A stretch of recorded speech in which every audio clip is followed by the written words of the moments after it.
Beautiful story indeed. Well, the strategic reorientation is necessary for the oppressive societal circumstances that prevail and confronts the descendants of the Khoisan colored people in South Africa. This is according to the conveners of the largest ever National Khoisan Colored Consultative Conference, NCC 2018, set for the 21st till the 24th of September in Cape Town. To tell us more about this, Dr. Leonard Martin, the convener of the NCC, joins us now live from Cape Town. Dr. Martin, very good morning to you. Thank you very much indeed for your time. Why is there a need for the Khoisan colored people to convene? Good morning. Thank you for having me. There is a great necessity and urgency for us to convene as major changes are taking place in South Africa and also in Southern Africa.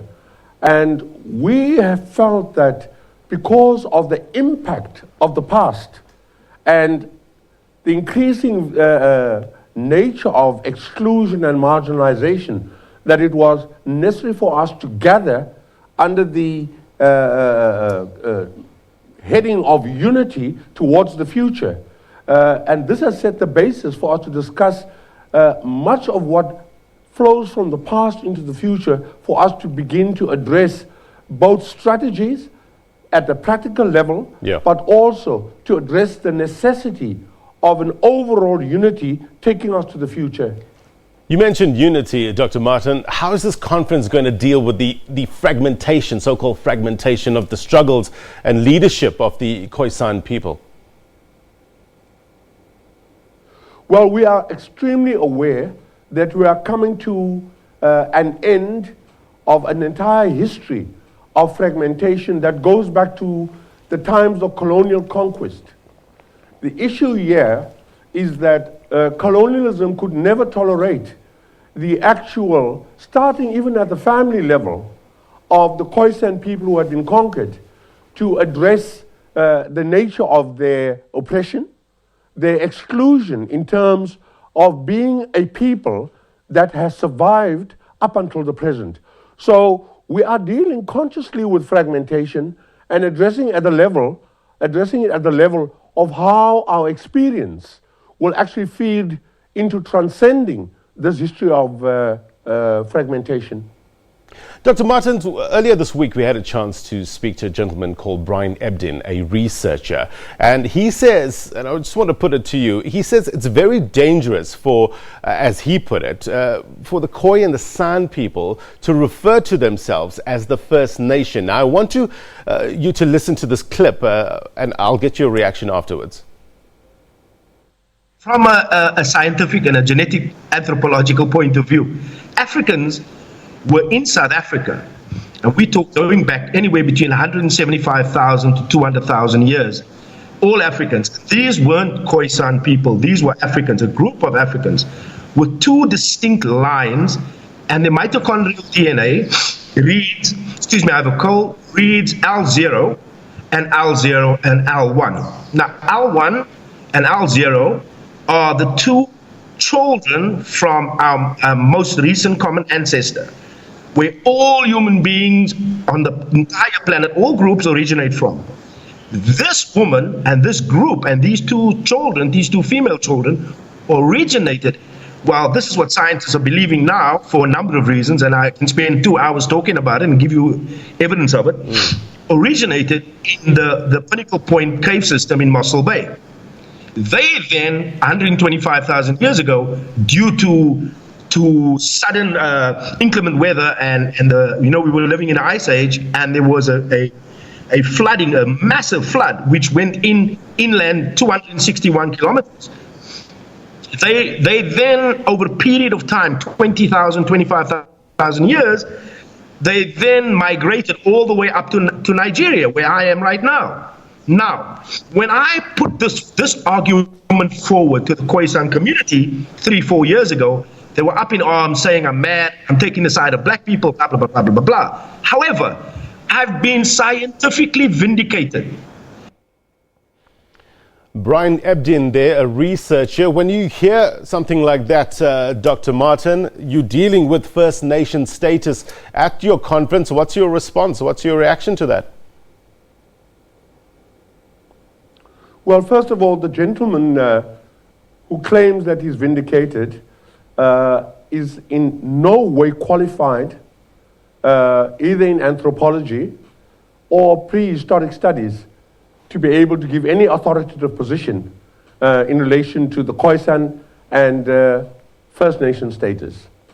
Well, first of all, I have done studies and I am published. I have a book out called The History of Racism and Power. And in that book, I would say it's one of the first books that came out in the 80s, detailing the origins of humankind. And firstly, the Khoisan not only moved up and down Africa, they were one of the largest population groups that we today call Africans. It's also very important to understand that the Khoisan were the first people that peopled Europe, that humanized Europe. I will not go into the details there. So what one has to say in relation to his claims is that they should be dismissed with the necessary skepticism that is necessary. The Khoisan are the first nation. The Khoisan are descendants of the first hominids, the first fully developed human beings. And it's correct to point out that the area that he's talking about is one of the areas with the richest finds in relation to the origins of not only the Khoisan but humankind. So, Dr. Martin, are you saying I would dismiss his so-called vindication in a manner that's befitting it. Are you then saying that, for the most part of South Africans, have the Khoi-San gene in them?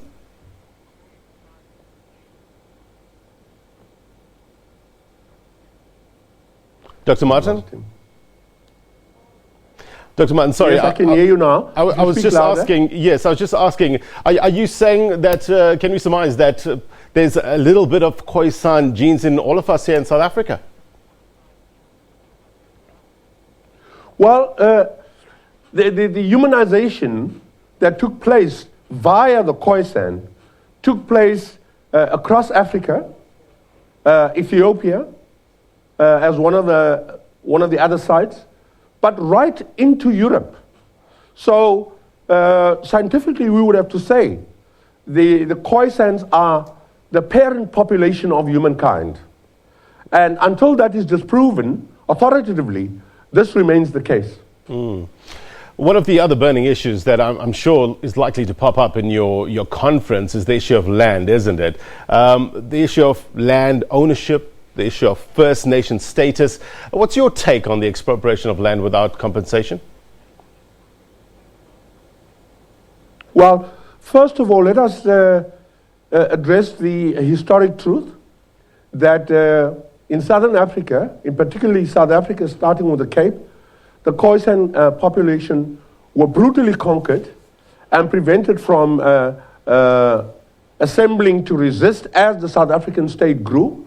And the land question focuses directly on the Khoisan, who have been excluded in most of the discussions for reasons best known to the powers that be. This issue of land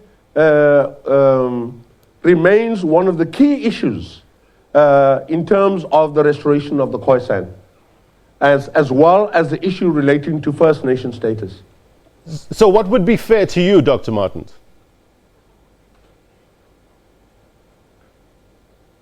Yes, I'm listening. Yeah, what would be fair to you in terms of land reform for the Khoi and San people?